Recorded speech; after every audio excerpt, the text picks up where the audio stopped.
Hello दोस्तों।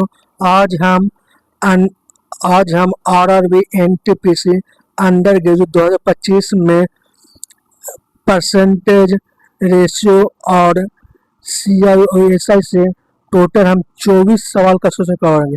हर एक language पर एक या दो सवाल, जिसमें परसेंटेज से 9 सवाल, रेशियो से 5 सवाल और सीआई से 6 सवाल और एसआई से 4 सवाल सोचने करवाएंगे। पहला सवाल देखिए क्या कह रहा है। दो उम्मीदवार के बीच हुए एक चुनाव में 96% पंजीकृत मतदाताओं ने मतदान किया और 10% मत अवैध पाए गए। विजयी उम्मीदवार को वैध मत का 57 प्राप्त हुआ और वह इतना मतों के अंतर से जीत गया। तो कुल कितने मत पंजीकृत? मान लेते हैं कि टोटल मत की संख्या n था, ठीक। उसमें से 96 लोगों ने मतदान किया, ठीक। उसमें से 10 अवैध पाएगा, मतलब वैध कितना पाएगा? 9/10। अब उसमें से क्या कह रहा कि विजय उम्मीदवार जो है तो 57% वोट पाते हैं, तो हारने वाला कितना पाया होगा? 43%। तो विजेता है जो कितने ज्यादा वोट से जीत रहा है? 14% ज्यादा वोट से जीत रहा है कि नहीं? 4 7 14%। इसी का मान कितना दिले हैं? 378 दिले हैं। अब यहाँ से देखा जाए तो कितना? 7 बचे 35, 7 का 28, 7 से कटेगा 9 छक्के 54, 16 छक्के 96। अब देखा जाए 25 चौके 100 और 25 चौके 100, 16 से कट जाएगा और 2 बचे तो कितना होगा? 625 और गुने 5 31 75 25 25 131 25। ये आंसर हो गया। अगला सवाल देखिए। रमन की आय 86,400 है। वह अपनी आय के 22.5% की बचत करता है।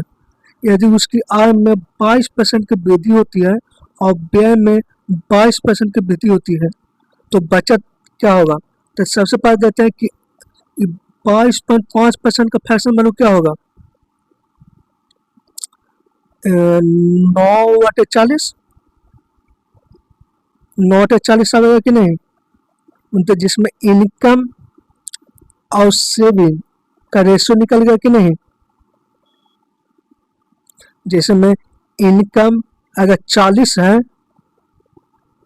आप क्या करेंगे? आय में 22% और व्यय मतलब एक्सपेंडिचर, तो एक्सपेंडिचर और सेविंग,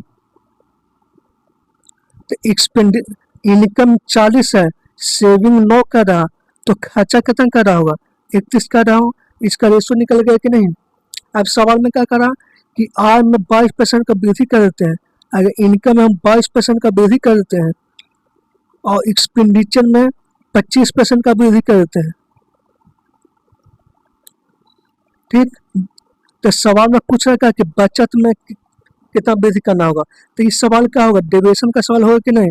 तो हम मानते क्या चाहिए कि टोटल 22% है, अब 25 है जो 22 से कितना ज्यादा है? 3 ज्यादा है, और टोटल कितना है? 31 और बटे 9 से डिवाइड कर दें। तो यहाँ पर हमेशा बताते हैं कि शेष निकालना होगा तो नेट इफेक्ट को हमेशा क्या करना होगा? 0। तो पहला से तो यहाँ पर क्या करना होगा? माइनस कर देना होगा, नेट इफेक्ट 0 बना देना होगा। तो कितना होगा? 3 3 9। तो यहाँ पर क्या होगा? 66 है, 66 में 31 तो 35 वाटे 3% का वृद्धि हुआ कि नहीं? मतलब सेविंग में इतना % का वृद्धि हुआ कि नहीं? अब सवाल में क्या पूछ रहा है कि जैसे में 86,400 इनकम था, ठीक। उसमें से वह बचत कितना करता है? 9/40 का बचत करता है। मैंने कहता 22.5% का बचत करता, मतलब पहले वो इतना का सेविंग कर रहा था, अब वह क्या कर रहा है? सेविंग में 35 3% का वृद्धि कर देगा। परसेंटेज को हटाना तो बीच में 100 चिपक जाएगा। तो यही मैं पूछ रहा तो बचत में कितना वृद्धि होगा। तो पहले सेविंग कितना करता था 9/40, उसका 35 इतना का वृद्धि कर रहा। तो ये हमसे पूछ रहा 2 से 2 कर दीजिए। 4 दूनी के 8, 16 चौके 64, 7 5 35 और नीचे 2। तो 2 से इसको काटेगा तो 108। अब 8 7 56, 8 7 56, 7 और गुने 9, 9 को गुना करते 9 6 54। गलती कहाँ पे हुआ, सॉरी 3 से यहाँ पर काटेगा ना, 3 3 9, तो 3 से गुना ना होगा। 76 या 18, लास्ट में 8 आवेगा।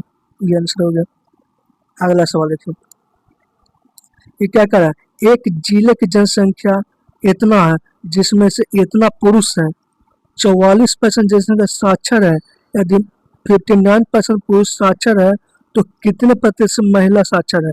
सवाल में क्या कर रहा है कि जिसमें टोटल जनसंख्या कितना है 34,000 है।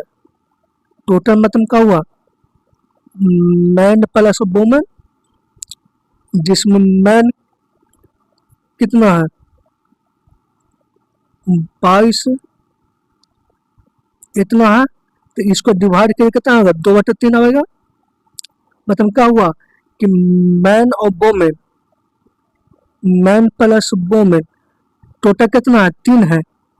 अब मैन और वुमेन का रेशियो कितना होगा, तो मैन कितना 2 है तो वुमेन कितना होगा 1, 2 1 रेशियो में होगा। अब सवाल में क्या कर कि पुरुष जो है 59% साक्षर है और जनसंख्या में टोटल 44% साक्षर है। तो सवाल में पूछ कर रहा कि महिला कितना साक्षर होता है। डिविजन लागू करते हैं, टोटल मान के चलते हैं 44% है। अब 59 44 से कितना ज्यादा है 5 ज्यादा है, 5 9 और कितनी संख्या है 2 और 1 से 5 दूनी के 10। तो नेट इफेक्ट हमेशा क्या बनाता है 0 बनाता है शेष में। 5 दूनी के 10 मतलब कितना होगा 3, गलती हो रहा है कहीं का। 44 से कितना ज्यादा है 5 4 9, 5 ज्यादा है, संख्या 2 है, 1 5 दूनी के 10। कहीं गलती हो रहा है कहाँ। टोटल कितना है 3, तो यहाँ पर कितना 2/3 आ गया कि नहीं। मतलब टोटल जनसंख्या 3 है तो उसमें से मैन कितना 2 है तो वुमेन कितना 1 है। पुरुष 59%, 44%, 5 10 34% आ रहा है जैसे।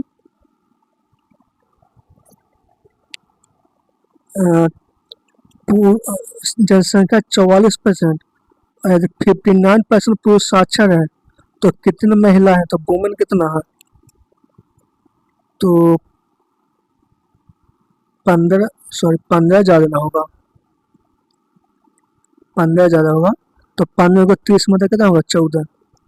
तो ही हम सबसे पूछा 14%। मतलब अगला सवाल देखिए, सलील को उसकी बिक्री राशि में पहले वर्ष में 4% की वृद्धि और दूसरे वर्ष में 24% की वृद्धि प्राप्त हुई। इसके साथ ही उसकी वर्तमान बिक्री इतना है तो 2 वर्ष पहले, तो मान करके 2 वर्ष उसकी जनसंख्या पहले कितना पी था बिक्री। अब पहले वर्ष में 4% का वृद्धि हुई, 4% का फ्रैक्शन वैल्यू क्या होता है 1/25, मतलब 26/25 हो गया। और दूसरे वर्ष कितना हुआ 24% वृद्धि हुआ, 24% का 6/25, 25 था तो उसमें 6 का वृद्धि हो गया मतलब 31 हो गया। और हो कितना रहा 200। अब इसको काटेंगे कितना होगा देखिए 31 से अगर हम काटते हैं तो 5 मतलब कटेगा 31 25 155 और 6 62 2 62 लगेगा 52 मतलब है। और 26 दूनी के 52 और 25 दूनी के 50 तो 125। ये आपका आंसर पी का मान हो गया। अगला सवाल देखिए, किसी कैशवे की वर्तमान जिसका इतना है, यदि 2 क्रमिक वर्षों में 52% और 30% बढ़ जाती है, लेकिन तीसरे वर्ष में 15% घट जाती है, तो तीसरे वर्ष के अंत में जनसंख्या कितना होगा? वर्तमान जनसंख्या कितना है? 12,500 है। अब पहले वर्ष में 52% का वृद्धि, 52% का होगा, 13/25, 25 है, तो उसमें 13 का वृद्धि हो गया, 13 का वृद्धि मतलब 8 है, 38। अब 30% वृद्धि होगा, 30% मतलब 3/10, 13/10। फिर तीसरे वर्ष का होगा, 15% घट रहा, तो 15% का फ्रैक्शन होगा 3/20, 20 से कितना होगा? 17 हो जाएगा। तो इसी को सोल्व करना, सोल्व करके कितना होगा? 2 जीरो से 2 जीरो खत्म, 25 बचे, 7 दूनी को 34। अब देखा जाए 19 दूनी का 38 में 19 आएगा। अब देखा जाए कि 13 बचे 65, अब गुना इस 17 को हम 17 से गुना करके क्या होगा? 289, और 17 दूनी को 34, तो कितना होगा? 9 4 13, 8 3 11 1 12, 2 1 3। जैसे 19 को हम क्या लिख सकते हैं? 17 + 2 लिख सकते हैं कि नहीं? अब 17 को 17 से गुना करेंगे तो 289, 17 को 2 से गुना कर 34, तो दोनों को जोड़ देंगे कितना होगा? 323, 9 4 13, 8 3 11 1 12, 2 33। अब इसको से गुना करेंगे कितना होगा? 55, लास्ट में 5 आना चाहिए, तो लास्ट में 5, तो एक यूनिट खत्म। अगला सवाल देखिए।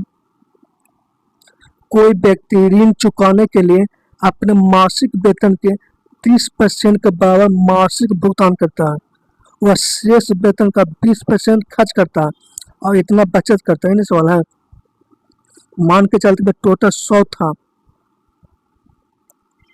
और उसमें से 30 का भुगतान करता है, तो बचता है कितना? 70। ठीक, अब शेष का 20%, 70 बचा, उसका 20% मतलब 14 उसने क्या किया? खर्च कर दिया, एक्सपेंडिचर कर दिया। तो बाकी सेविंग कितना किया होगा? 70 में से 14 घटाएंगे कितना होगा? 6, 5 1 6, 56 का सेविंग किया होगा। और बचत कितना का? 602, तो 602 का मान कितना दिया होगा? 56 यूनिट दे रहे, तो 1 यूनिट का मान इतना, तो 100 यूनिट का मान कितना होगा? तो सवाल हमसे पूछ रहा है।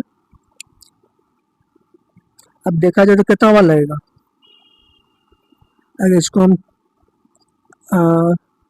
4 8 से कटेगा, 7 से देखते कटता है, 7 7 49, 8 7 56,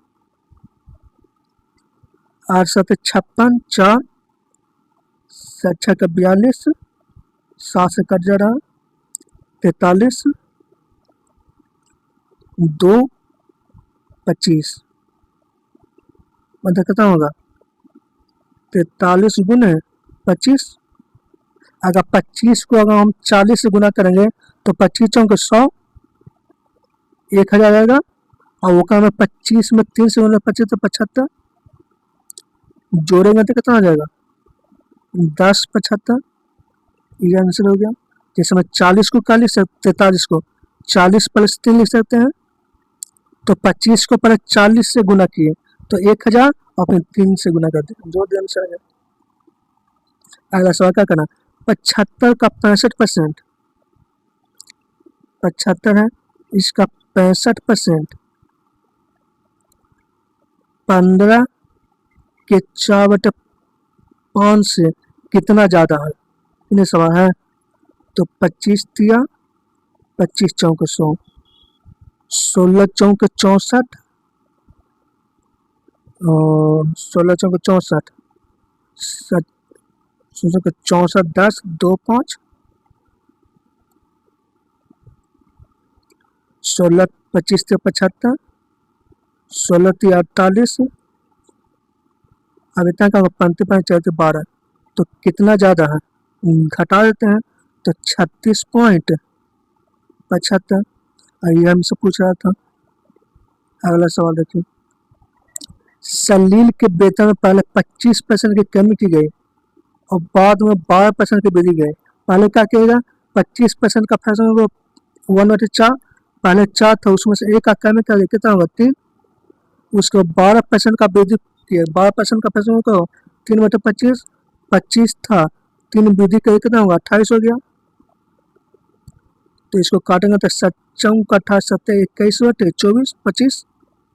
तो पूछ क्या रहा कि उसका अंतिम वेतन शुरुआती वेतन से कितना कम है, तो कितना कम है 4 कम है। तो परसेंटेज में निकालना कितना होगा 4/25 गुना 100 16%। तो ही 16% आंसर आ गया। अगला सवाल देखिए, किसी संख्या में 100% वृद्धि करने पर इतना होता है, कोई भी संख्या को हम 100% बढ़ा देते हैं, इसका मतलब क्या हुआ कि प्राइस सीधे कितना होगा दुगना हो गया। तो 2 यूनिट का मान कितना दे रहे हैं इतना, तो हमसे संख्या पूछा 1 यूनिट का मान 97/2 गुना 1 कितना हो गया 1395 1395 ये आंसर हो गया। इस प्रकार का फर्नीचर की 3 वस्तुओं का औसत मूल्य इतना रुपया है। अब यहाँ से हम रेशियो का सवाल कर रहे हैं। फर्नीचर का 3 वस्तुओं का अनुपात इतना है, यदि उनका अनुपात इतना दे तो सस्ती कितना होगा 16,035, ये औसत मूल्य है। तो योग कितना होगा इतना, और योग है कितना 7 3 10 5 15, तब 15 यूनिट का मान दे ले।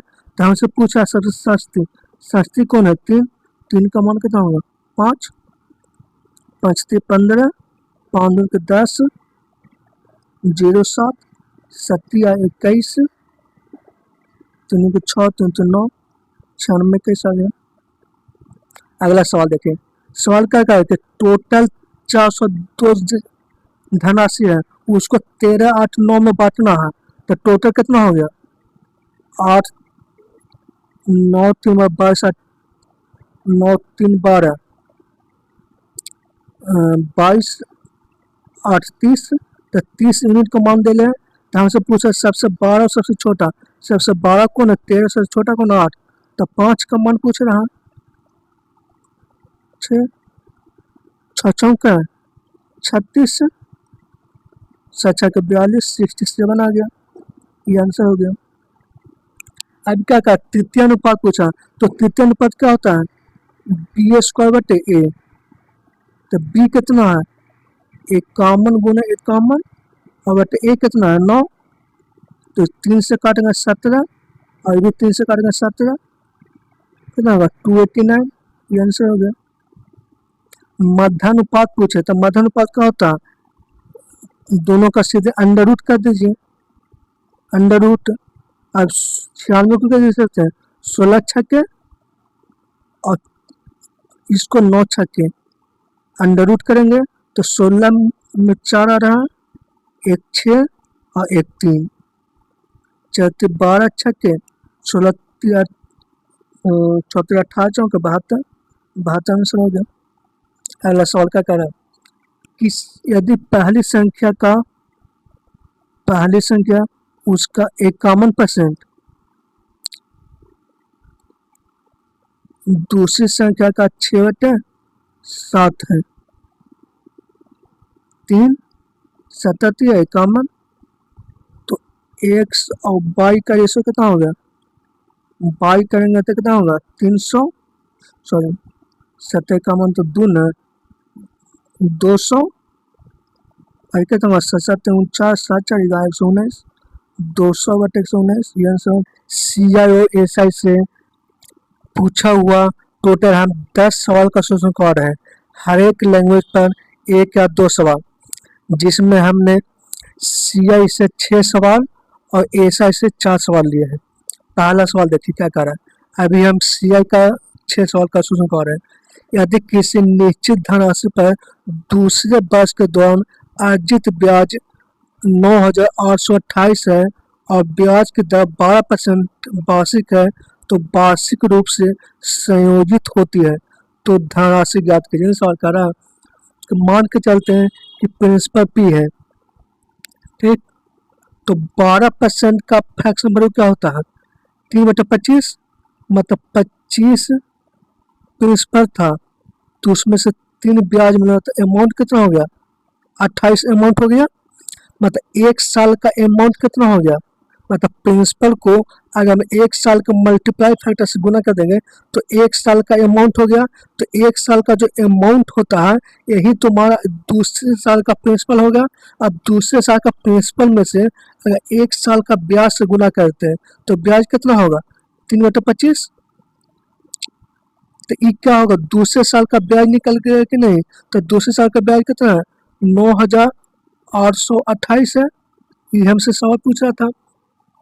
जैसे मैं प्रिंसिपल को 1 साल का मल्टीप्लाई फैक्टर, 1 साल का मल्टीप्लाई फैक्टर क्या हुआ? 12% का फ्रैक्शन वैल्यू करेंगे तो 3/25, 25 प्रिंसिपल था, उस पर 3 ब्याज मिल गया, मतलब 28 अमाउंट हो गया। मतलब 1 साल का अमाउंट कितना होगा? P गुने 28/25। तब 1 साल का जो अमाउंट हुआ वो दूसरे साल का प्रिंसिपल हो गया। अब प्रिंसिपल को अगर हम 1 साल के ब्याज से गुना कर देंगे तो दूसरे साल का अमाउंट ब्याज निकल जाएगा कि नहीं? तो ये दूसरे साल का ब्याज हम इसको कर दिए। अब इसको गुना इधर कितना होगा? जैसे हम देखें, इसको 7 से हम काटेंगे तो कितना कटेगा? 1 मतलब 7, 7 चौका 28, 0 7 चौका 28, 7 से कट गया, 4 मतलब में। इसको 4 से काटेंगे तो क्या होगा? 4 12, 4 12 पंचों के 20, एक कॉमन होगा 4 से 3 से काटेंगे तो कितना होगा? 1 1 7, 3 से कट गया। अब क्या होगा? तो प्रिंसिपल निकल के कितना आ गया? 625 और गुने 117 आ गया कि नहीं? 625 17। अगर 625 को 110 से हम गुना करते हैं कितना होता है? 625 को अगर हम 110 से गुना करेंगे तो कितना होगा? 5 5 2 7, 6 2 8 6, इतना होगा। अब 625 को अगर 7 से गुना करते हैं तो कितना आता है?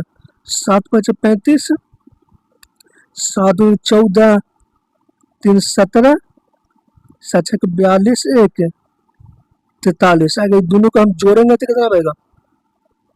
5 7 5 12, 7 3 10, 1 11, 8 6 12, 1 13, 6 1 7, 73, 125 आएगा कि नहीं?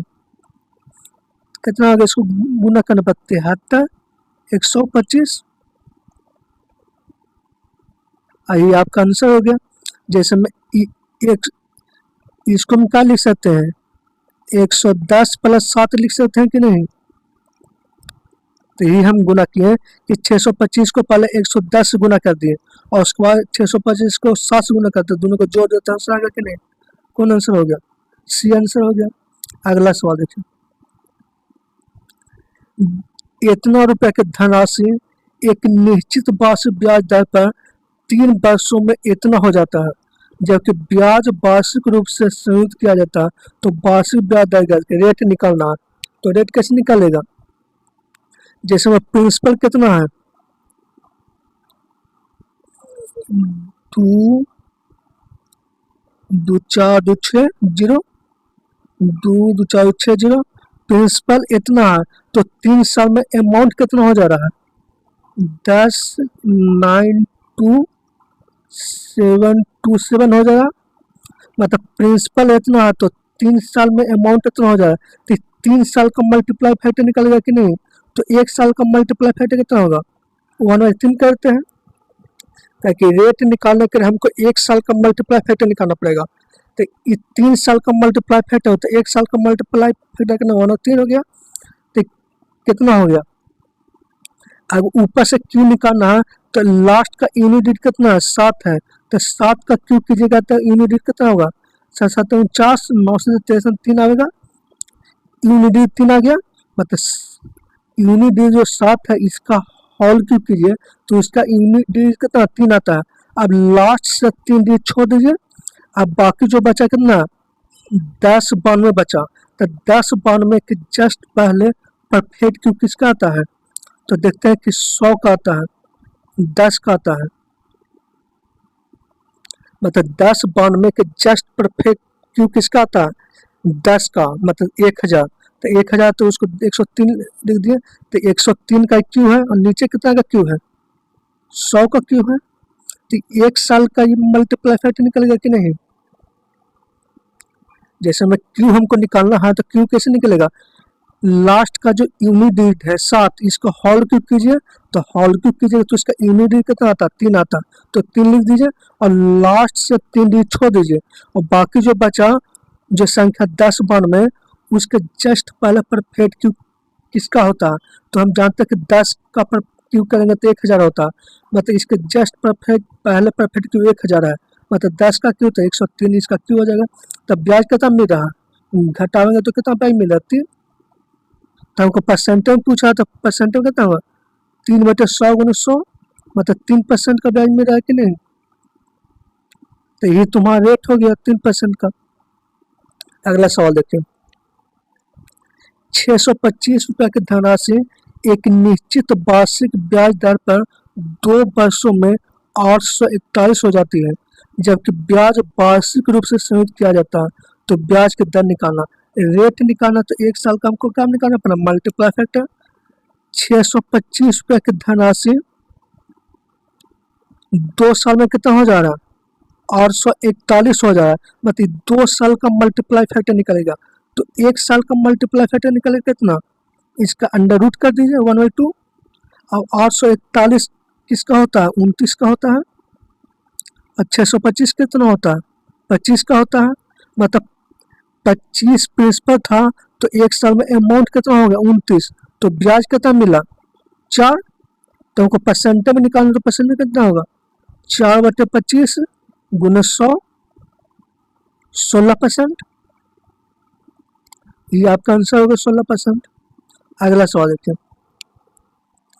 किसी बैंक में 625 की धनराशि वार्षिक रूप से संयुक्त होने वाले 16% वार्षिक ब्याज दर पर निवेश की जाती है, परिपक्व पर देय धनराशि 841 हो जाती है, तो निवेश की समयावधि ज्ञात कीजिए। हमको समय निकालना है, तो समय कैसे निकलेगा, इसमें 16% का फ्रैक्शन वैल्यू क्या होता है 4/25, इसका मल्टीप्लाई फैक्टर क्या होगा, प्रिंसिपल 25 था तो उस पर 4 ब्याज मिल गया, मतलब 29, मतलब 16% का फ्रैक्शन वैल्यू कीजिए तो कितना होगा 4/25, मतलब 25 प्रिंसिपल तो उसमें 4 ब्याज में रहता है, अमाउंट कितना हो गया 29। तो ये कितने साल का मल्टीप्लाई फैक्टर निकल गया, 1 साल का, तो n साल का मल्टीप्लाई फैक्टर कितना होगा, इतना पावर n कर दिया, और n साल का मल्टीप्लाई फैक्टर है कितना, प्रिंसिपल 625 है, तो n साल में अमाउंट कितना हो जा रहा है 841 हो रहा है, तो n साल का मल्टीप्लाई फैक्टर हो तो दोनों को इक्वल कर दिया। जब भी सवाल में हमको टाइम निकालना है तो कुछ ना कीजिए n साल का मल्टीप्लाई फैक्टर को इक्वल कर दीजिएगा। अब देखा जाए 841 क्या होता है 29 का स्क्वायर और 625 25 का स्क्वायर होता है, इसके होल पावर आ गया कि नहीं। अब दोनों का जब बेस सेम हो तो पावर भी क्या होता है सेम हो जाता है, n बराबर कितना होगा 2, तो 2 हो गया आंसर खत्म। अगला सवाल है, किसी बैंक में इतना रुपए की धनराशि वार्षिक रूप से संयोजित होने पर 11% वार्षिक दर पर निवेश की जाती है, परिपक्व पर देय धनराशि इतना हो जाता, तो निवेश की समयावधि ज्ञात कीजिए। इसको इसमें भी टाइम पूछ रहा है, तो टाइम निकालने का होता है कि n साल का मल्टीप्लाई फैक्टर को इक्वल कर देना है। जैसे में 11% है का फ्रैक्शन में क्या होता है 11/100, मतलब 100 प्रिंसिपल था तो उस पर 11 ब्याज मिल रहा, तो अमाउंट कितना हो गया 111 होगा, मतलब 1 साल का मल्टीप्लाई फैक्टर निकलेगा कि नहीं। तो n साल का मल्टीप्लाई फैक्टर कितना होगा, इसका पावर n कर दें, और n साल का मल्टीप्लाई फैक्टर कितना है, प्रिंसिपल कितना है 2 2 4 6 0 है, तो n साल में अमाउंट कितना हो जा रहा है 1367 631, ये n साल का मल्टीप्लाई फैक्टर इक्वल कर दिया। अब हमेशा बताते क्या चीज कि यहाँ पर 111/100 है, तो इसको भी 111/100 में तो बेस को इक्वल कर दो, तो कितना होगा 111/100। अब नीचे देखते हैं कि पावर क्यू है, तो नीचे से कि ऊपर वाला भी पावर क्यू होगा 3। 111 का क्यूब कीजिएगा तो इतना आएगा, और 100 का क्यूब कीजिएगा तो नीचे वाला आ जाएगा। तो दोनों का बेस सेम है तो पावर भी सेम हो जाएगा 3। तो ये आंसर होगा 3। अगला सवाल देखिए, अगला क्या कर रहा है, एक धनराशि चक्रवृद्धि ब्याज की एक निश्चित दर पर 16 वर्षों में 3 गुना हो जाता है, तो कितने वर्षों में धनराशि 9 गुना हो जाएगा। मान के चलते प्रिंसिपल 1 है, ठीक, तो 16 वर्ष में अमाउंट कितना हो जाएगा 3 गुना होता है। तो मान के चलते प्रिंसिपल 1 है, तो कितने वर्षों में 9 गुना हो जाएगा। जब इस टाइप के सवाल तो बेस को हमेशा इक्वल बना देगा। ऊपर वाला बेस क्या है 3 है, तो 9 को भी 3 के बेस में तोड़ो, तो 3 के पावर 2 लिख सकते हैं। मतलब बेस हमेशा इक्वल होना चाहिए। 3 का पावर 1 है तो 9 को 3 के पावर 2 लिख सकते हैं, और 1 पावर होने में उसको 16 साल लगा, तो 2 पावर होने में कितना साल लग जाएगा, 32 साल लग जाएगा कि नहीं। ये आंसर होगा 32 साल। खत्म। अगला सवाल देखो, अब यहाँ से हम एसआई का 4 सवाल कराएंगे, ठीक। पहला सवाल देखिए, किसी निश्चित मूलधन पर 7.6% वार्षिक दर पर 4.25 वर्ष का साधारण ब्याज इतना है, उसी मूलधन पर इतना % वार्षिक साधारण ब्याज दर इतना वर्ष में दे मिश्रण ज्ञात कीजिए। मिश्रण हमसे पूछ रहा है, देखा जाए कि 1 साल में ब्याज कितना मिल रहा है, 7.6% का ब्याज मिल रहा है, ठीक। तो इतने साल में कितना ब्याज मिलेगा, 5 20 तो 22/5, और ब्याज मिल कितना रहा है 8778। अब सवाल हमसे क्या पूछ रहा है कि 4.8% ब्याज दर पर इतने साल में मिश्रण कितना होगा।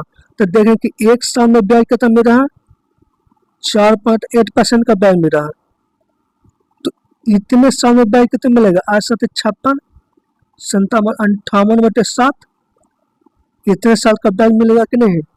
तो अमाउंट कितना मिल जाएगा, इतने साल का जो ब्याज मिला तो इसका अमाउंट कितना मिल जाएगा। तो इसको अगर हम गुना कीजिएगा कितना आएगा, ब्याज गुना कीजिएगा तो 278.4/7% का ब्याज मिला, तो अमाउंट कितना हो जाएगा। तो इसमें अमाउंट जोड़ेगा कितना होगा, 978.4 वटे में 700%, इतना का ब्याज अमाउंट मिला कि नहीं। तो हमसे 1% का मान कितना आ जाएगा, 8778 बटे में इस कीजिएगा 76 और गुने 22/5, तो इतने साल में कितना हो जाएगा। तो यहाँ से अमाउंट निकालेंगे तो आएगा, इसको हटा देते हैं,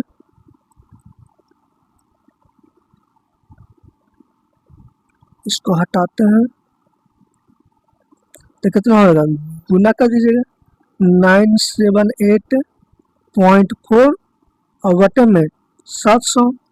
तो इसको सॉल्व कीजिएगा तो कितना आएगा, इसको सॉल्व कर लीजिएगा, ठीक ना, ताकि कैलकुलेशन थोड़ा लंबा है, 90 आएगा पहला, इसका कैलकुलेशन थोड़ा लंबा है, सॉल्व कर लीजिए, ठीक। अगला सवाल देखिए, क्या करा, सपना ने 21,300 रुपये की धनराशि में से कुछ धनराशि 14% वार्षिक साधारण ब्याज की दर से और शेष धनराशि 11% वार्षिक साधारण ब्याज की दर से निवेश की। यदि उसे 3 वर्षों के बाद दोनों निवेशों से बराबर ब्याज प्राप्त होता है, तो 14% वार्षिक साधारण ब्याज की दर की निवेश की धनराशि ज्ञात करिए। सवाल कर रहा है, तो हम मान के चाहते हैं कि 14% रेट पर P रुपये की धनराशि निवेश किया था, ठीक। तो 1 साल में ब्याज कितना मिल रहा है, 14% से गुना करते हैं, 1 साल में इतना ब्याज मिला, तो 3 साल में कितना ब्याज मिलेगा, इतना। अब हम मानते हैं कि शेष धनराशि 11%, तो मान के 11% रेट पर वह Q रुपये का धनराशि निवेश कर रहा था, तो 1 साल में उसको क्या ब्याज मिलेगा, 11% इतना। तो 3 साल में कितना ब्याज मिलेगा, इतना। तो दोनों को इक्वल कर देंगे, दोनों का 3 साल में ब्याज इक्वल हो रहा, तो यहाँ से पी और क्यू का रेशो निकाल सकते हैं कि नहीं, 11/14। अब यहाँ पर दे रहे हैं कि टोटल धनराशि कितना दिया हो, 21,300 धनराशि दे ले, और टोटल धनराशि कितना, 11 और 14 25, तो 25 यूनिट का मान्यता दे ले। तो हमसे पूछ क्या रहा, 14% पर जो धनराशि निवेश करता है, तो 14% पर जो धनराशि निवेश करता है कितना पी था, तो पी का मान कितना है 11, तो 11 का मान पूछ रहा है हमसे। 25 चौके 100, से गुना के लिए कितना आएगा, 4×12, 4×12 4 1 5, 4×2 8, और इसको 11 से गुना कीजिए तो कितना आएगा, 2 5 2 7, 8 5 13, 8 1 9, 93 72, ये आंसर हो गया। अगला सवाल देखिए, ये क्या करा कि 23 फरवरी 2024 को जमा की गई और 24 अप्रैल 2024 को निकाली गई 4,000 की धनराशि पर 6.75% वार्षिक ब्याज दर से साधारण ब्याज कितना होगा। तो सिंपल टेस्ट क्या होता है, प्रिंसिपल कितना है 4,000 और गुने रेट 6.75 है और गुने टाइम और बटे में 100, ये ना होता है प्रिंसिपल गुने रेट गुने टाइम तो 100। अब टाइम कितना निकलेगा, 23 फरवरी 2024 से लेकर 24 अप्रैल 2024 के बीच कितना दिन होता है, तो देखिए 2024 देखते हैं 4 से कट रहा है, मतलब यह एक का एक लीप ईयर है, और लीप ईयर जो होता है वो हमेशा 29 फरवरी का होता है। जिसमें जो संख्या 4 से कट जाए उस संख्या का तो लीप ईयर होता है, और लीप ईयर जब हो गया तो फरवरी कितना दिन का होगा, 29 दिन का होगा, और साल 366 दिन का होगा। तो पर निकालते हैं कि 23 फरवरी से लेके 29 फरवरी तक कितने दिन हो गया, 23 फरवरी से लेकर 29 फरवरी तक कितना दिन हो गया। तो इसको निकालने का ट्रिक क्या होता है कि लास्ट टर्म और माइनस शुरू टर्म और +1, तो कितना होगा 6 1 7, मतलब कितना दिन होगा 7 दिन। मतलब इसको निकालना तो लास्ट टर्म माइनस शुरू टर्म और +1, इस संख्या निकालने का ट्रिक होगा ये। तो क्या होगा 23 फरवरी से लेकर 29 फरवरी तक 7 दिन हो गया, और फरवरी के बाद क्या था मार्च, तो मार्च कितना दिन का होता है 31 दिन का होता। तो 1 मार्च से लेकर 31 मार्च तक कितना दिन हो गया 31 दिन हो गया। उसको मार्च के बाद क्या था अप्रैल, तो 1 अप्रैल से लेकर 23 अप्रैल तक कितना दिन हो गया 23 दिन। लेकिन हम जैसे 24 अप्रैल को हम पैसा निकाल लिए तो ब्याज हमको सिर्फ 23 अप्रैल तक मिलेगा, इसलिए हमको 23 अप्रैल तक ही काउंट करना, 24 अप्रैल को नहीं, क्योंकि 24 अप्रैल को तो हम पैसा बैंक से निकाल ही लिए, तो हमको 23 अप्रैल तक ही ब्याज मिलेगा, इसलिए 23 अप्रैल तक लेना, 1 अप्रैल से लेकर 23 अप्रैल तक लेना है। ठीक, कितना दिन होगा 61 दिन हो गया। अब बताओ टोटल 61 दिन हो गया, और एक साल में टोटल कितना होता है 366 दिन, तो कितना होगा 1/6, 1/6 साल हो गया कि नहीं। और इसको डिवाइड करके कितना होगा 2 3, 3 से काटेगा तो 3 दिन के 6, 3 दिन के 6, 5 3 15, कितना होगा 45, तो ये आपका आंसर होगा 45। जब इस टाइप का सवाल है तो 23 फरवरी से लेके 24 अप्रैल नहीं लेना, बल्कि 23 अप्रैल तक लेना, 23 फरवरी से लेकर 23 अप्रैल तक ही लेना। ठीक, अगला सवाल देखिए, कितनी धनराशि 5% वार्षिक साधारण ब्याज की दर से 4 वर्षों में इतना हो जाता है। कितना दिया हुआ कि 2280। अब एक साल में उसको 5% ब्याज मिला, तो 4 साल में कितना ब्याज मिला 20%, तो अमाउंट कितना होगा 120, तो 120% का मान दे ले। तो हमसे पूछा 100% का मान कितना होगा, तो देखा जाए कितना होगा 4×12, 5×20, 7×28, 19 दिया तो 1900, तो ये आपका आंसर हो गया। जय हिंद दोस्तों।